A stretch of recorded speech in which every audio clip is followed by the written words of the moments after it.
Segundo Timoteo, capítulo 3. Qué himno tan precioso, qué himno tan apropiado. Él me sostendrá. Hermanos, si miramos hacia el pasado, desde el mismo momento que rendimos nuestra vida a Cristo hasta el día de hoy, y el hecho de que estemos aquí es porque Él nos ha sostenido. Nos sostiene y nos sostendrá. Piense todas las pruebas y piense todas las vicisitudes que usted ha enfrentado. Por ejemplo, yo conozco a Sandy desde antes de que, en el tiempo que era feliz.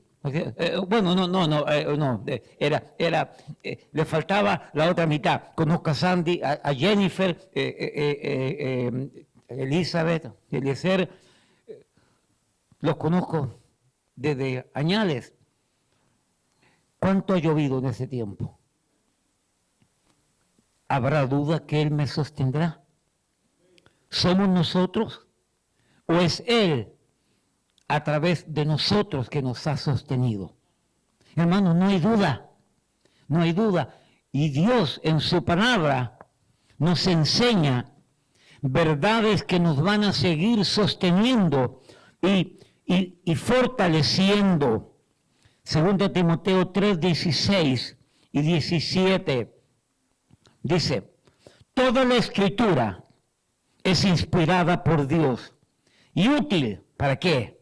Útil para enseñar, para redarguir, para corregir, para instruir en justicia, a fin de que el hombre de Dios sea perfecto, enteramente preparado para toda buena obra. Y segunda de Pedro, no es necesario que lo busque, y segunda de Pedro capítulo 1, permítame leerlo, si usted lo quiere buscar también lo puede hacer. Segunda de Pedro capítulo 1, versículos 19 al 21 dice: tenemos también la palabra profética más segura, a la cual hacéis bien en estar atentos, como a una antorcha que alumbra un lugar oscuro. ¿Hasta qué? Hasta que el día esclarezca y el lucero de la mañana salga en vuestros corazones, entendiendo primero esto, que ninguna profecía de la Escritura es de interpretación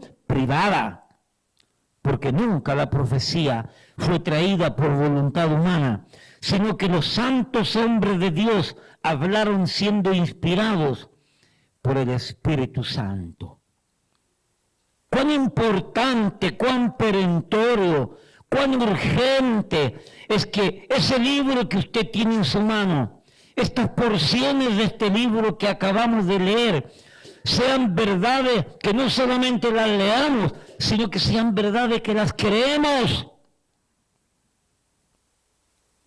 que las vivamos, que las enseñemos. Se dio cuenta en la lectura, Joel capítulo 2, porque el día de Jehová está cercano. Estaba conversando con el hermano Sandy ahora, ahí con el pastor Jerry, una cosita allí, y él mencionó el movimiento global del anticristo está cada día más apretando, porque el día de Jehová está cercano. Hermano, agárrese de ese libro, cómase ese libro, por amor a usted, por amor a su matrimonio, hermano, por amor a sus hijos, porque los días no vienen lindos.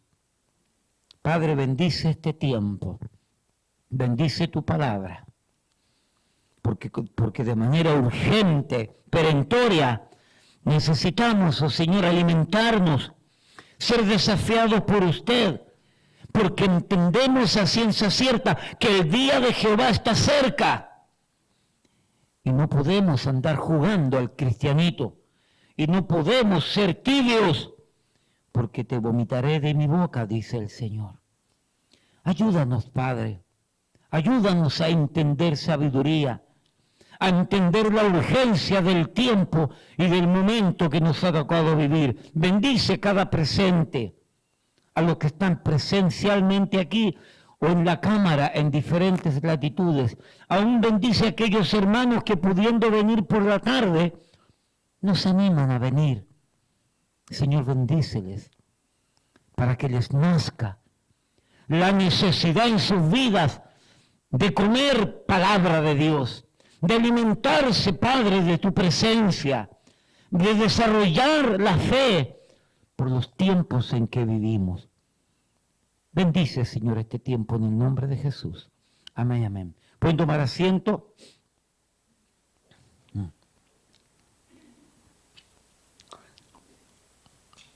El título del tema en la mañana, no quiero, a veces cambio los títulos de repente, es la misma serie.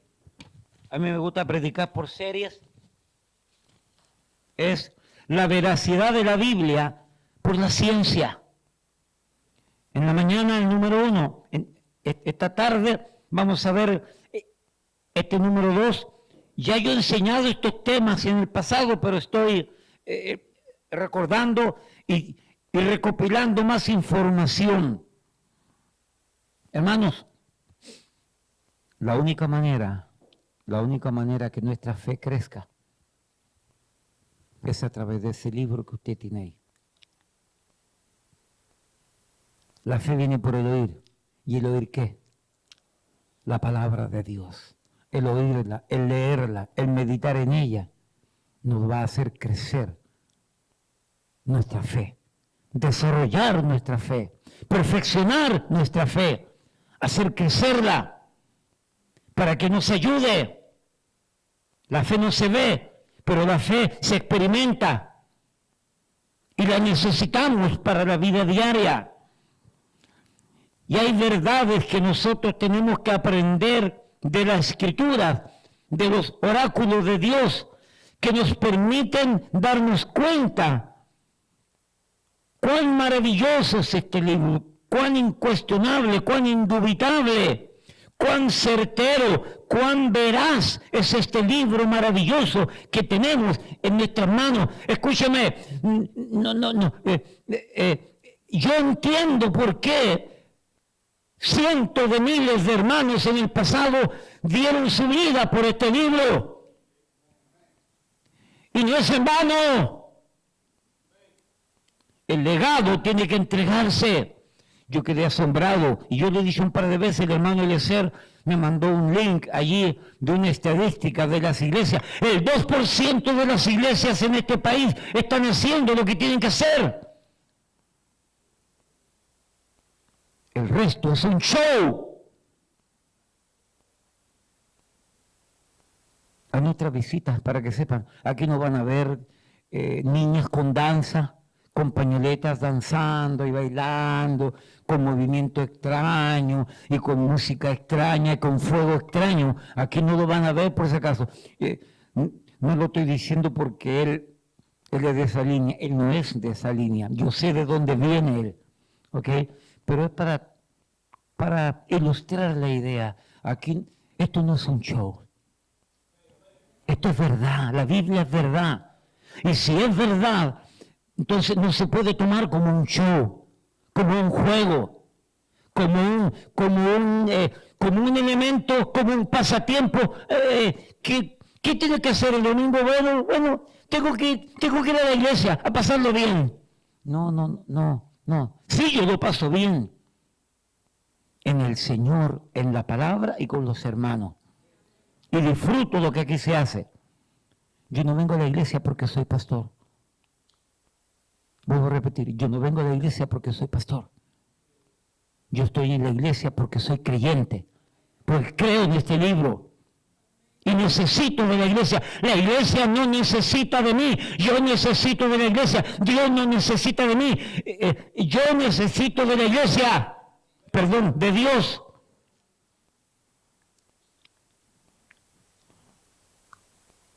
Y he cambiado un poco la serie que estoy teniendo a la familia. No cante victoria porque voy a seguir predicando. Le faltan 2 temas para los matrimonios. Y después de esos 2 temas vienen los padres para con los hijos, y después vienen los hijos para con los padres, y después vienen las suegras. Bueno, sí, pero ya, dejemos la suegra de lado. Necesitamos fortalecer nuestra vida, que nos ayudan a dar dirección a nuestro caminar, que nos ayudan a enfocarnos, que nos ayudan a tomar decisiones sabias, correctas. Hoy recibí una noticia bonita, bueno, al final se las digo. Decisiones sabias por amor a mi vida espiritual, por amor a la vida espiritual de mi matrimonio, por amor a la vida espiritual de los hijos. Entonces, estamos hablando en la mañana como esta tarde, buscando verdades bíblicas que se dijeron 2000 años atrás, que se enseñaron 3000 años atrás, pero que la ciencia moderna, la verdadera ciencia, los ha descubierto ahora por medio de la arqueología, por medio de la geografía, por medio de la física, por medio de la zoología, por medio de la astronomía y muchas ciencias más, donde nosotros nos damos cuenta que Dios tenía razón y que Dios no estaba equivocado. Y en la mañana vimos varios. Hoy vamos a dirigir el tema a la creación del mundo. Vamos a Génesis capítulo 1.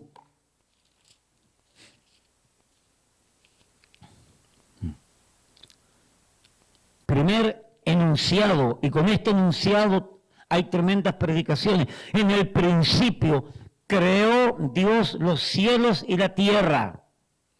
Aquí no habla que Dios creó el principio del principio. Aquí habla de la creación del universo. Aquí habla la creación de las estrellas. Aquí habla la creación de la tierra. Antes de que se creara todo esto, Dios es, Dios era, como Dios será. Pero en este primer enunciado, nosotros tenemos algo, y yo descubrí algo que yo no lo sabía, o no lo había, bueno, salió hace tiempo, pero yo no me había dado cuenta. Voy a leer un pequeño resumen de un artículo que habla de que definitivamente la ciencia ya ha descubierto que la Tierra y el universo tuvo un principio. Pastor Jerry, mira, yo nunca había mirado en ese sentido, nunca. Por supuesto, la falsamente llamada ciencia y un montón de gente se reían sobre este versículo cuando decían que Dios creó los cielos y la tierra. Cuando decían, no, si esto ha sido eterno siempre. No, Señor, ningún. El universo, la tierra, las estrellas y todo tuvo un principio. La Biblia no lo explica cómo fue, pero la Biblia dice que fue. ¿Me explico? La Biblia no dice cómo fue, pero la Biblia dice que sí fue. Hubo un principio. Y voy a leer un párrafo por causa del tiempo y del estudio, porque no busqué más argumentos sobre esto, pero quiero leerlo rápidamente. En la página web de Recursos Bíblicos encontré este comentario muy acertado al tema que estamos dando. La Biblia no es realmente un libro científico, pero eso no significa que la Biblia contradiga la ciencia. Y tampoco significa que no aparecen enunciados científicos o veracidades científicas. Solo significa que no es su enfoque. Es decir, la Biblia, el enfoque no es para enseñarnos ciencia. Como de la misma manera las obras de Heródoto o de Josefo no pueden considerarse científicas, pero tampoco son necesariamente anticientíficas. Solo significa que la ciencia no es el propósito principal del libro. Con esto en mente, podemos leer la Biblia con mentes abiertas, sin preocuparnos por el rigor científico.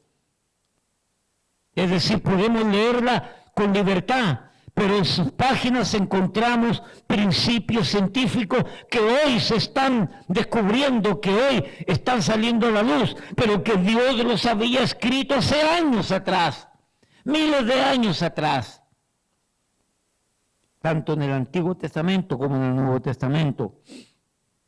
Incluso siendo un libro tan antiguo, escrito en un periodo de aproximadamente 1600 años, y por al menos 40 autores diferentes, es impresionante cómo la Biblia se destaca ampliamente en comparación con otros libros de la época, inclusive aun cuando hace declaraciones científicas, no siendo un libro de ciencia.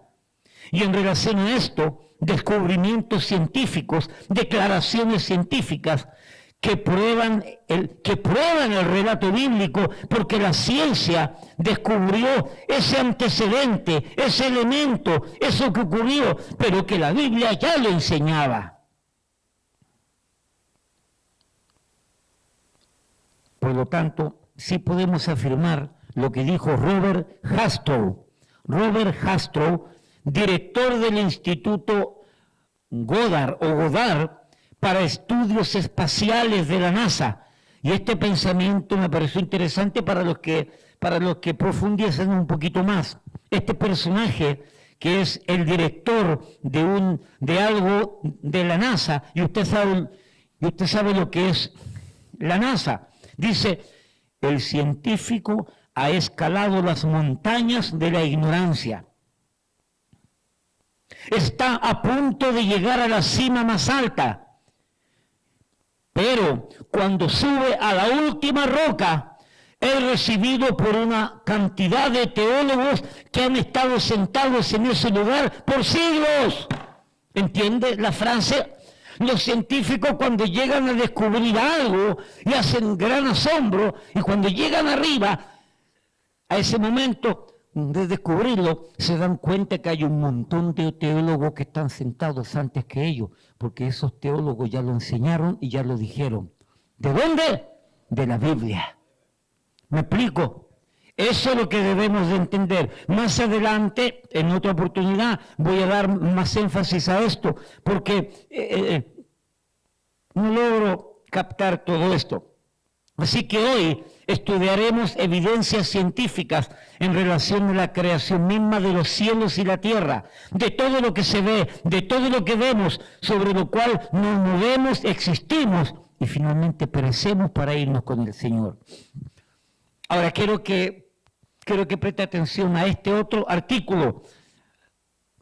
Hechos científicos que aparecen en la Biblia. El título del programa se llama así: Hechos científicos que aparecen en la Biblia. El autor es un hombre llamado Rodrigo Ayala Cárdenas. Esto fue escrito el 19 de diciembre de 2017. Oiga lo que dice y oiga cómo el diablo trabaja y cómo el diablo engaña.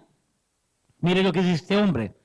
La Biblia, ante todo, es un libro nacido de la mente humana. Nótese, ya usted sabe por dónde vamos, ¿cierto? No divina. Donde los simbolismos abundan para referirse a pensamientos, ideas, acciones y hechos de la historia. Ciertos pasajes no se pueden tomar de manera literal. Según este hombre, es un ateo, odia la Biblia, pero se hace un experto. Ciertos pasajes no se pueden ver de manera literal. ¿Quién eres tú, payaso, para determinar cómo se lee la Biblia? ¿Ok? Pero sigamos. Yo me emociono con estas cosas. Esto es lo que ha generado siglos de conflictos entre el razonamiento lógico de la ciencia y la fe de los que defienden a la Biblia como el libro sagrado más importante de la historia. Mire lo que dice ahora. Afirmar que la Biblia predijo o se adelantó a ciertas leyes físicas o naturales, hoy comprobadas, entre comillas, por la ciencia, como lo han querido ver varios de sus fanáticos más acérrimos. Ese hombre nos llama a nosotros fanáticos más acérrimos, que nosotros enseñamos que la Biblia escribió cosas que no se habían descubierto y que con el pasar del tiempo la ciencia los descubrió. Para él nosotros somos fanáticos acérrimos, ¿ok? Y dice entonces, como han querido ver varios de sus fanáticos más acérrimos. Esto es algo engañoso, el pretender creer que la Biblia se adelantó a ciertos eventos físicos o naturales. Dice, esto es engañoso, esto no es así, es mentira. Sin embargo, dice este hombre, no se le pueden restar méritos a una serie de libros escritos entre el 700 antes de Cristo y el 110 después de Cristo. Pues, escudriñando en los relatos de estos libros, y creo yo que se refiere a algunos libros de la Biblia, escudriñando en sus relatos, podemos encontrar ciertas frases que dan cuenta del nivel de conocimiento sobre la naturaleza y las nociones que en aquel tiempo, que en aquel entonces se tenían como ciertas. Y mire a la conclusión que llegó este ateo, perverso, impío. Mire a la conclusión que llegó cuando él encuentra en algunos libros de la Biblia ciertas frases y ciertas predicciones que fueron dichas y que se cumplieron después. Mire a la conclusión que llega este ateo.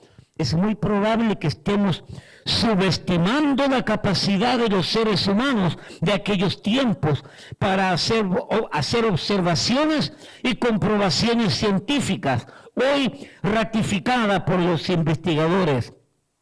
Si tomamos en cuenta que la Biblia es una obra terrenal nacida de la mente del hombre, ¿por qué no pensar que sus autores pudieran tener conocimientos científicos y que los hayan plasmado como si fuera la palabra de Dios? Este hombre termina diciendo, ¿por qué no pensamos mejor que estos hombres como Isaías, como Jeremías, como el libro de Job, como Moisés, al escribir cosas que nadie entendía que sucedieron después, simplemente ¿por qué no lo entendemos que fueron gente inteligente, capacitada y que descubrieron lo que descubrieron naturalmente? La pregunta es, ¿quién puede descubrir naturalmente tantas de las evidencias científicas que hoy existen? ¿Acaso para descubrir las Pléyades, para descubrir la ionosfera, la estratosfera, para descubrir tantas inmensidades, acaso es suficiente con la mente? ¿O acaso no se necesitan telescopios para descubrir el átomo y todo lo que tiene que ver con el átomo? ¿Acaso no se necesitaron microscopios? ¿Y cómo pretende este ateo determinar y enseñar que de aquel tiempo, si hay algún grado de certeza en la Biblia con respecto a evidencia científica, que con el tiempo la ciencia lo descubrió y dio veracidad a la Biblia, cómo este impío pretende determinar que con la inteligencia humana se pueden descubrir cosas que se necesita instrumentación científica? ¿Me explico lo que estoy tratando de decir? Hermano, no se deje engañar. Estas son revelaciones espirituales de Dios. Dios le hizo escribir a estos hombres cosas que ni siquiera ellos entendieron. Y ahora vamos a uno de los muchos ejemplos que él puso, para que este ejemplo que este ateo puso se cae por su peso. Isaías 40, versículo 22. Uno de los ejemplos que puso es este, Isaías 40, versículo 22.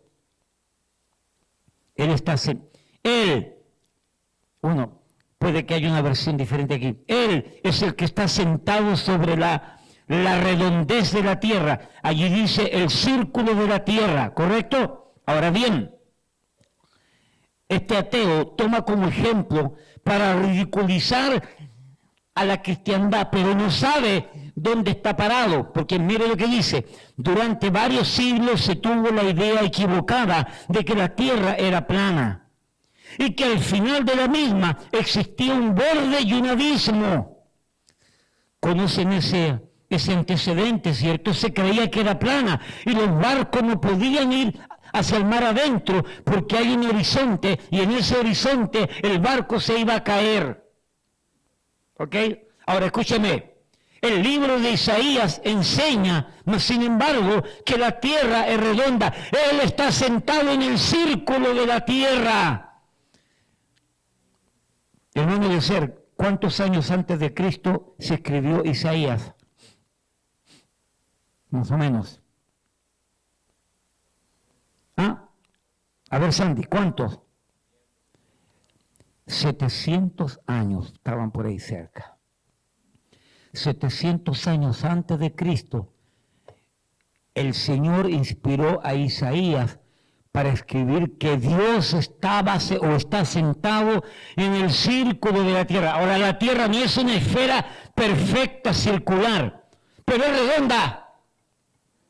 Es como la cabeza de alguno de nosotros, que no es perfecta, sino que tiene su huequito por aquí, tiene su planicie por acá. Pero bueno, hermano, bueno, no quiero mirar a nadie, ya está bien Samuel, ya está bien Rafael, no estoy pensando en nada, está bien. Mire lo que dice este hombre ahora, dice, al parecer Isaías ya tenía conocimiento sobre la redondez del planeta, que más tarde confirmarían viajeros y marinos con el avance de los siglos. Y mire el ejemplo que coloca ahora. Eratóstenes, coloca como ejemplo, es un filósofo griego, si no me equivoco. Eratóstenes habría de medir su diámetro y afirmar su forma en el siglo III antes de nuestra era. Entonces, él coloca como ejemplo, miren, porque él dice, yo no noté todo el escrito de este ateo, pero él dice que muchos de los escritos que escribieron los profetas fueron pensamientos de filósofos griegos que ya habían enseñado lo que enseñaron. Y aquí colocan como ejemplo a Eratóstenes, un filósofo. El problema es el siguiente, que Eratóstenes vivió 300 años antes de Cristo. E Isaías vivió 700 años antes de Cristo. ¿Quién lo dijo primero, Isaías o Eratóstenes? Isaías. Entonces el pobre infeliz no sabe lo que escribe y coloca cosas al revés, colocando un ejemplo. No, ustedes tienen que ver, Eratóstenes ya había hablado que la tierra era redonda. Cabezón, Eratóstenes nació después de Isaías, e Isaías lo dijo primero. Hermano, tenemos que aprender estos detalles. ¿Saben por qué yo les explico esto? No es para hacerles perder la perdiz y volverlos locos. Es para que piense. Es para que razone. Cuando yo estuve estudiando esto, el hombre no coloca fecha y dije, bueno, Isaías vivió 700 años antes de Cristo, pero ¿cuándo nació Eratóstenes? Y busqué y descubrí que era más nuevo que Isaías. Por lo tanto, no tiene sentido lo que este ateo está enseñando. Les explico esto para que pensemos, para que... hermano, déjeme decirle algo. Esa cabecita que usted tiene ahí y lo que hay adentro no es de lujo. No es para lucirla. Ese tutú que hay aquí adentro, esto que hay aquí, es para pensar. ¿Entiende? Para que no nos dejemos engañar por el diablo. Bueno, vamos entonces al tema ahora. Génesis 1. 1:1. En el principio creó los cielos y la tierra.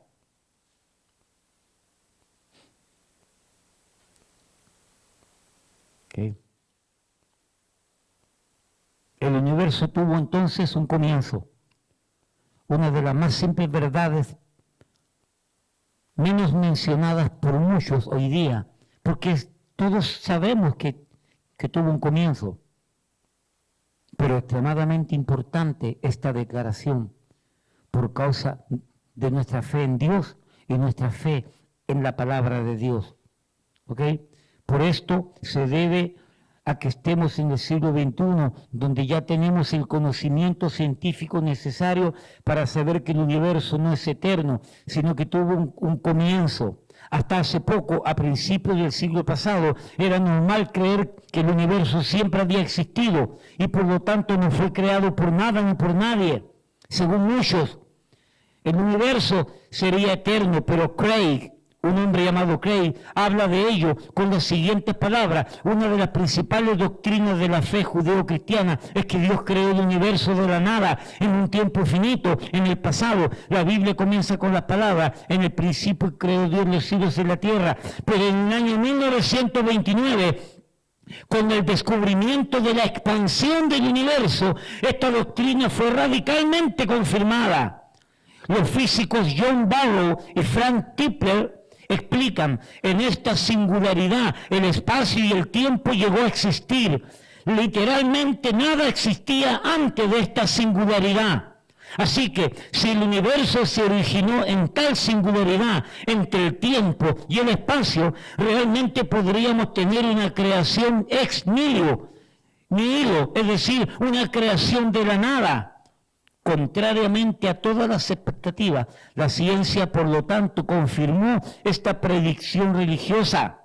Albert Einstein comenzó por los años 1900 y continuando por varios otros científicos, se fue confirmando que el mundo en que vivimos, el universo el universo en el cual existimos, la ciencia ha confirmado que es creación.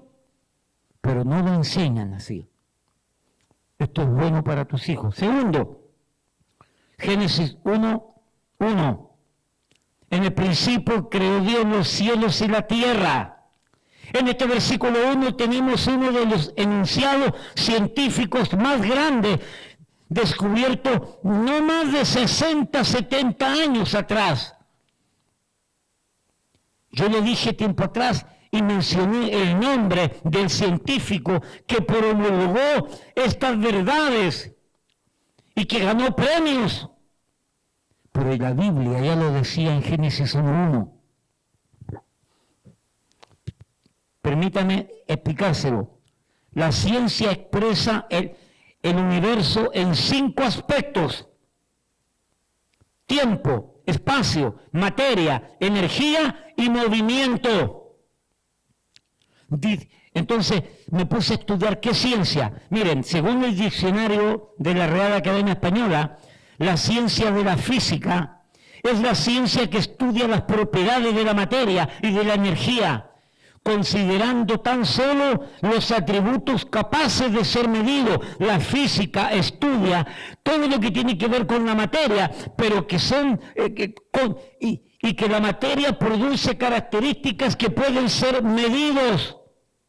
Entonces la física se encarga de encontrar todos estos fenómenos reales que tenemos en esta creación.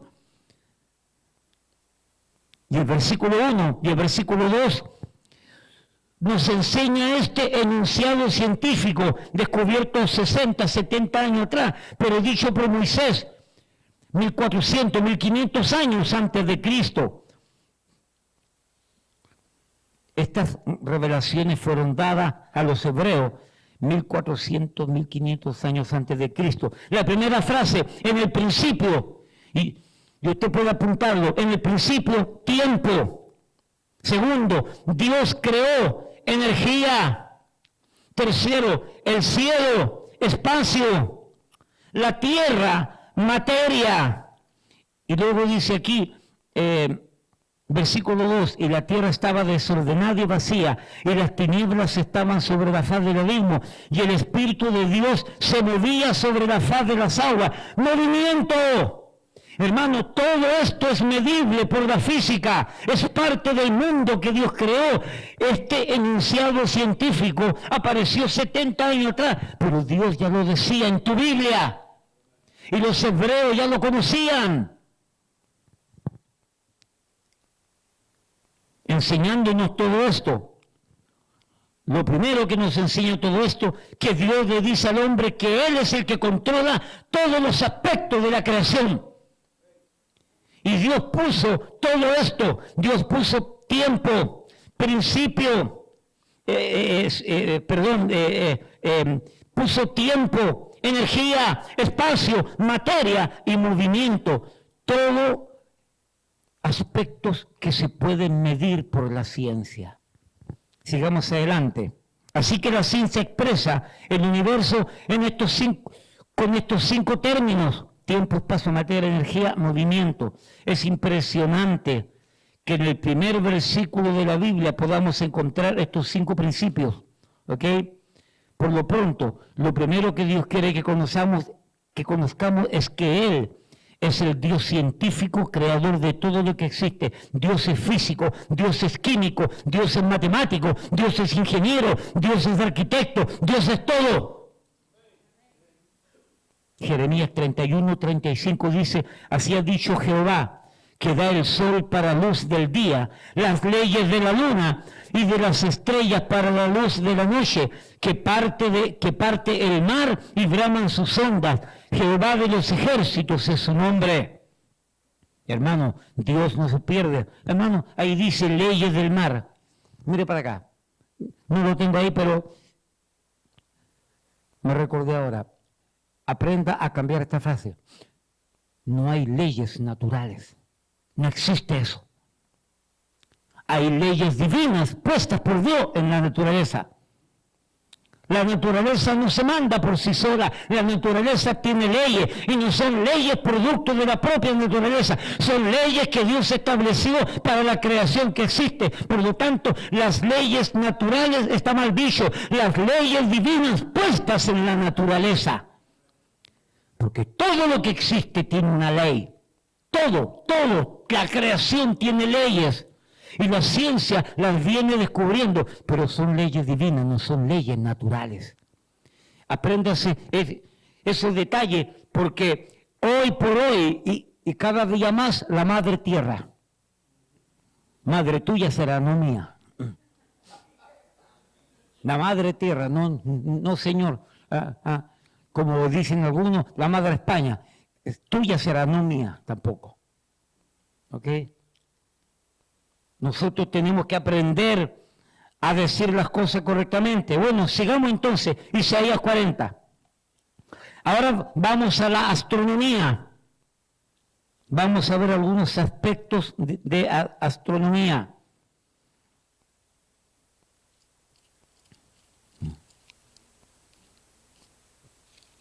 Isaías 40. Ya lo hablamos, pero ahora vamos a entrar un poco más detalle. Isaías 40:22. Él está sentado sobre el círculo de la tierra, cuyos moradores son como langostas. Él extiende los cielos como una cortina, los despliega como una tienda para morar. Correcto. La tierra es redonda, es una esfera. Antes de cualquier otro registro histórico, la Biblia declaró que la tierra era redonda. Y no fue sino hasta el año 1620, después de Cristo, que el astrónomo y físico italiano Galileo Galilei descubrió la redondez de la Tierra. Pero la Biblia ya lo decía años antes de Cristo. Galileo Galilei fue el año 1620. Isaías lo dijo 700 años antes de Cristo. ¿Ok? Dios tenía razón. La ciencia lo descubrió. ¿Ok? Y pudieron dar veracidad que la Biblia no se equivoca. Es más, muchos estudiosos e historiadores creen que Cristóbal Colón conocía la Biblia. Algunos piensan que era judío también. ¿Ok? Porque si hay duda de qué nacionalidad era, algunos piensan que italiano, otros piensan que... Sí, que era portugués, español, cibaeño, algunos dicen que era cibaeño, bueno, anyway. Entonces, si no saben su nacionalidad, tampoco saben si realmente era judío o no judío. Pero lo cierto es que muchos historiadores creen que Cristóbal Colón conocía ese versículo y que él sabía que la tierra era redonda. Por eso que no tuvo miedo en embarcarse en esos tres barcos, la Pinta de la Niña y la Santa María, ¿ok? Para poder llegar a las Indias, ¿ok? Entonces, bueno, ahí tenemos esto. Job, capítulo 26, libro de Job. Subraye estos versículos, coloque algunas de las cosas que estamos diciendo acá, porque son de suma importancia para tu fe, para compartir tu fe. Bueno, ¿por qué tú crees en esto? ¿Por qué tú crees en esto otro? Yo creo en esto porque la Biblia lo dice. ¿Y por qué tú crees en la Biblia? Yo creo en la Biblia por esto otro. Job 26. Recuérdense como dice Pedro, presentad defensa con mansedumbre ante todo aquel que os pregunte acerca de vuestra fe. ¿Ok? Estoy parafraseando. Job 26, versículos 6 y 7. 7, perdón. Él extiende el norte sobre vacío, cuelga la tierra sobre nada. Aunque eran varias las historias que decían que la tierra estaba sobre los lomos de un elefante blanco, o de una tortuga, o sostenida sobre los brazos del gigantesco Atlas, la Biblia ya hacía referencia a que la tierra no se sostenía sobre nada, sino que estaba suspendida en el espacio y se movía por acción de la gravedad y el sol. Mire para acá. Quiero que sepa que el libro de Job dicen lo que dicen que saben, que es el libro más antiguo de toda la Biblia. Antes de Moisés, antes de la Torá, antes de Génesis, Éxodo, Levítico, Número y Deuteronomio, antes de que se escribieran esos libros, toda la historia del libro de Job es antes.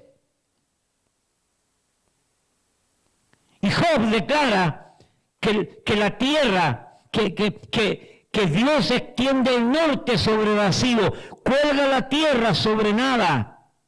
Así que antes de que se descubriera que la tierra estaba sostenida por nada, Galilei dice aquí en 1650, esto también era inaceptable en aquella época. Era un escándalo decir, óigame, era un escándalo decir que la tierra estaba sobre nada, sostenida sobre nada. No sé si los babilónicos o los de Mesopotamia o de Egipto decían que la tierra estaba sostenida por dos columnas a un lado y por dos columnas en otro lado. Y había una cantidad de teorías. Y Job dice, él extiende el norte sobre vacío, cuelga la tierra sobre nada. Es una órbita imaginaria que tiene que ver con la rotación, con la traslación y con la fuerza y con la gravedad. Hay un montón de cosas que los científicos ya le dieron sentido a todo esto, pero Job ya lo enseñaba. ¿Okay? Lucas 17, rápidamente, hablando sobre astronomía, Lucas 17. Bueno, tengo una inquietud sobre esto, pero lo voy a decir de todas maneras porque tengo que estudiarlo un poco más. Lucas 17, versículo 34 al 36. Os digo que en aquella noche estarán dos en una cama. El uno será tomado y el otro será dejado. Dos mujeres estarán moliendo juntas, la una será tomada y la otra será dejada. Dos estarán en el campo, el uno será tomado, el otro será dejado. Esto me habla de la venida de Cristo o de este tipo de eventos apocalípticos. Pero dice que en ese mismo momento algunos van a estar durmiendo y otros van a estar trabajando. Y algunos interpretan esto como que en el mismo momento van a suceder las cosas donde uno van a estar de noche y otros van a estar de día. El movimiento de la rotación de la tierra. Jesucristo dijo que en su venida algunos estarían durmiendo noche y otros estarían trabajando día, una clara evidencia sobre el movimiento de rotación de la Tierra, causando el día y la noche de una manera simultánea en diferentes lugares del mundo. ¿Ok? Ahí tenemos antecedentes que la Biblia enseña de esto. ¿Te habéis escuchado eso? No, yo tampoco. O sea, por eso que me puse a escudriñar más. Pero tengo mi inquietud allí, pero no deja de ser relevante. Isaías 40. Isaías 40. Pasemos a algo que tiene que ver, algún elemento que está en la tierra. Isaías 40, versículo 26.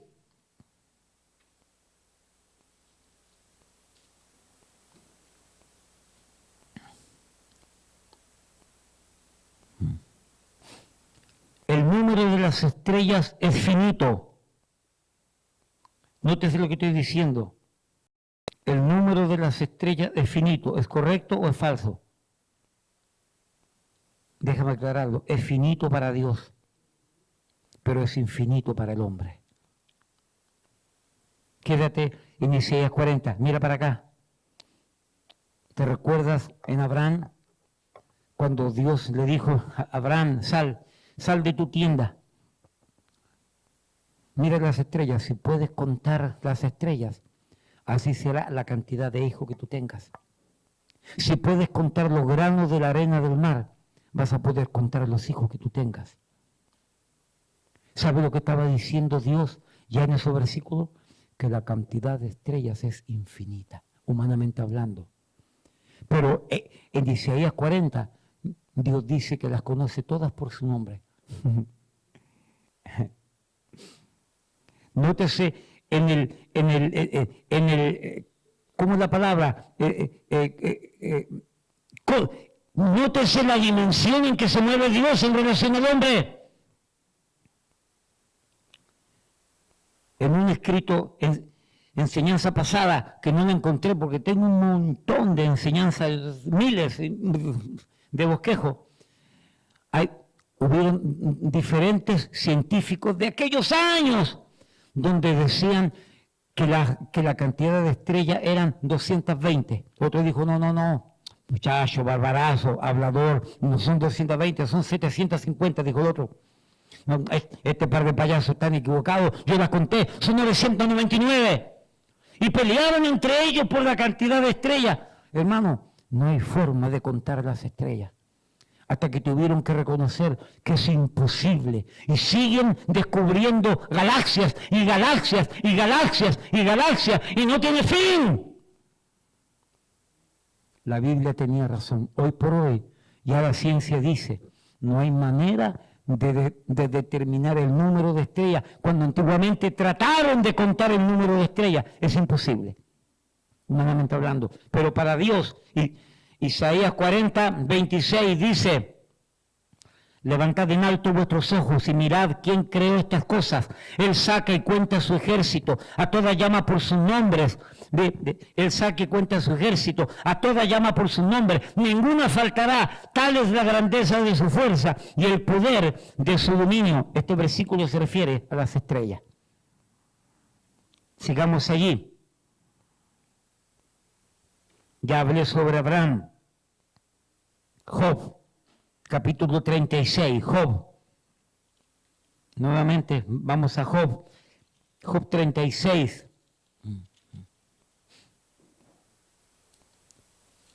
Job 36, versículo 27.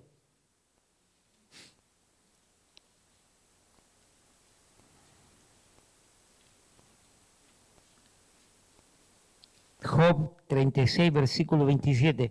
Él atrae las gotas de las aguas al transformarse el vapor en lluvia, la cual destilan las nubes, goteando en abundancia sobre los hombres.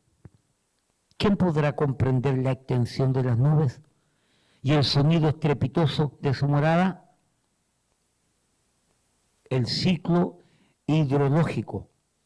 4000 años atrás la Biblia habló sobre el ciclo hidrológico, que consiste en la evaporización, transportación atmosférica, destilación y precipitación. La Biblia describe, Él trae las gotas de las aguas. ¿Cuándo fue descubierto eso? No fue más de 100 años atrás. y el libro de Job ya lo enseñaba. Eclesiastés 1:7, esto me pareció interesante. Eclesiastés 1:7. ¿A quién se le cayó una muela ahí? Eclesiastés 1:7.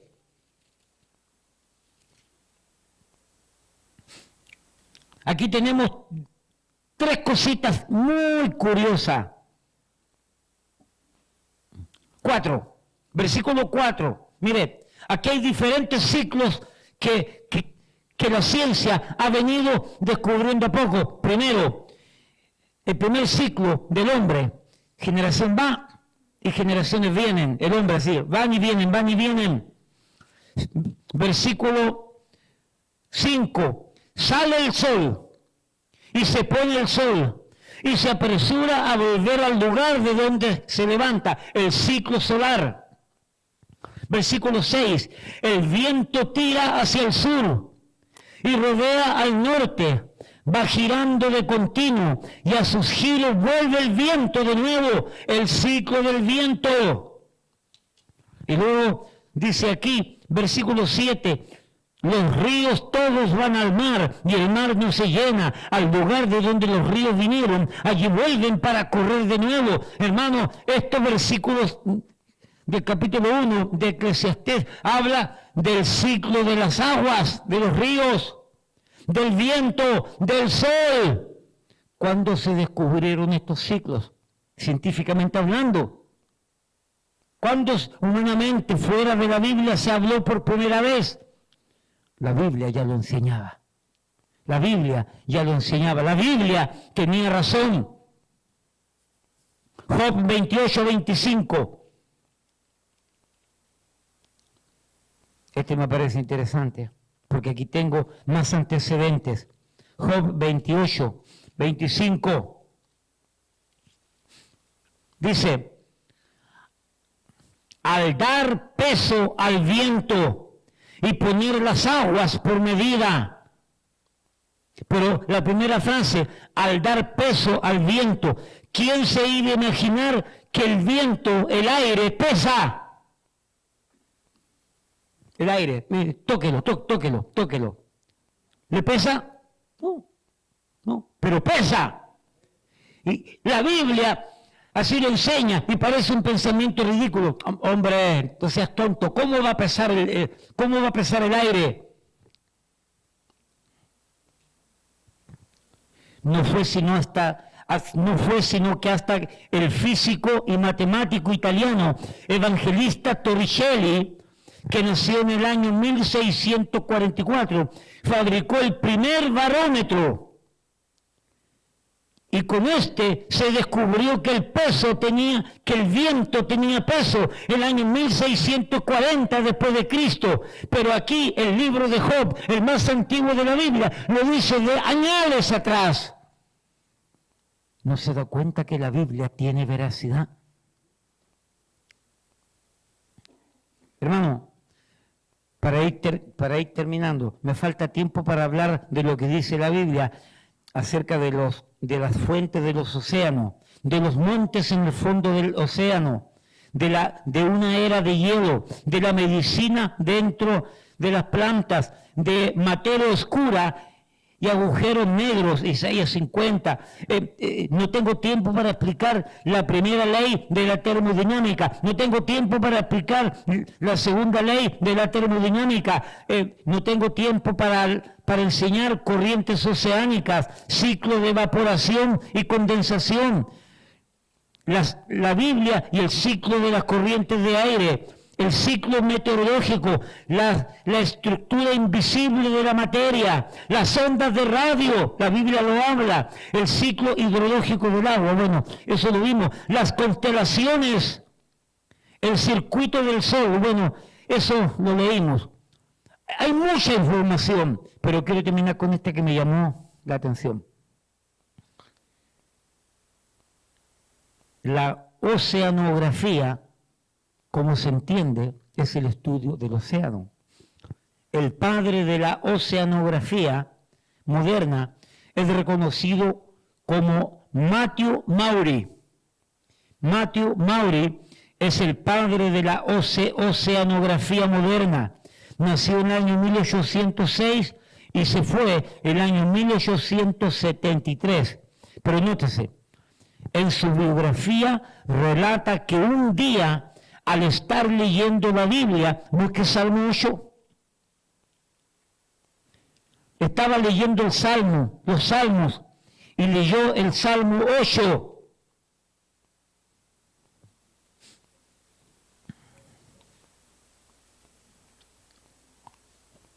Dice, las aves de los cielos y los peces del mar, todo cuanto pasa por los senderos del mar. Esa frase, todo cuanto pasa por los senderos del mar. Este hombre, Matthew Maury, estaba leyendo la Biblia en el Salmo 8, versículo 8, y esta frase le captó su atención. Entonces dijo, si Dios dice que hay senderos en el mar, los voy a buscar y los voy a encontrar, dijo este hombre. Este científico creyó lo que la Biblia decía. Y más tarde descubrió las corrientes continentales frías y calientes en la profundidad del mar, de los océanos. Su libro acerca del estudio de la oceanografía aún sigue siendo usado en todas las universidades, titulado La geografía física del mar. ¿Por qué termino con esta historia? Porque este hombre, leyendo la Biblia, descubrió algo que tiene que ver con el mar. Y este hombre dijo, si la Biblia lo dice, lo creyó y yo lo voy a descubrir. Y lo descubrió.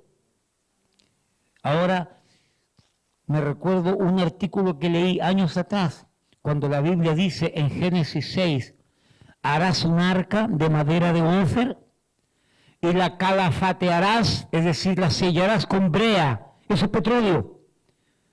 Leyendo una historia, no sé si fue la revista Reader Digest o un libro que leí, dice que un hombre cuando dice, pero aquí habla de brea, y brea es petróleo, yo voy a ubicar dónde fue la construcción del arca, y voy a ir allá, y voy a encontrar petróleo, y según la historia, el hombre se hizo rico, porque encontró yacimientos de petróleo en esa zona. ¿Por qué hago ilustración a esto al final? Hermanos, yo pregunto, ¿cuántas cosas hoy me faltan? No teniendo que ser así, es decir, que me falten, por culpa de no buscarlas. Primer pensamiento, vuelvo a leer, ¿cuántas cosas hoy me faltan? No teniendo que ser así, por culpa de no buscarlas, o por culpa de no creerlas en la Biblia. ¿En dónde buscas el gozo? ¿En dónde buscas la paz? ¿En dónde buscas la armonía? ¿En dónde buscas la tranquilidad? ¿En dónde buscas el sueño reparador? Sino a través de la Biblia. Y no lo encontramos estas cosas porque no lo creemos en la Biblia. Tuviésemos mucho más cosas nosotros si creyésemos en este libro. Es más, muchas de las cosas que no tenemos y que buscamos, no las tenemos porque las buscamos mal. Las buscamos en el dinero, en el trabajo, en el sexo, en los vicios. Cuando la Biblia es suficiente mensaje para darme todo lo que necesito. No solamente en el sentido físico y material, sino en el sentido espiritual y emocional. Y no tenemos muchas de estas cosas porque las estamos buscando mal. En el dinero, en el afán de la vida, en el corre-corre de la vida, en un montón de cosas. Ahora no estoy diciendo que dejes de trabajar, no estoy diciendo que dejes de hacer lo que estás haciendo, pero todo en su justa dimensión. Este hombre descubrió esos caminos de corrientes de agua en el fondo de los océanos, producto de que creyó a la Biblia. ¿Vamos a creer nosotros a la Biblia para encontrar lo que nos hace falta? Y si no lo encontramos, posiblemente no nos hace falta. Pongámonos en pie. Padre, te damos gracias porque tú eres bueno. Gracias por enseñarnos Gracias por permitirnos aprender un poco más acerca de tu palabra. Bendice cada hermano, cada hermana, cada iglesia, Señor, cada familia representada aquí. Gracias por este tiempo, por tu palabra. Ayúdanos a que nuestra fe crezca, se desarrolle, se perfeccione, se edifique y se muestre en todo momento para la gloria de tu nombre. En el nombre de Jesús. Amén, amén. Hermanos, Dios los bendiga.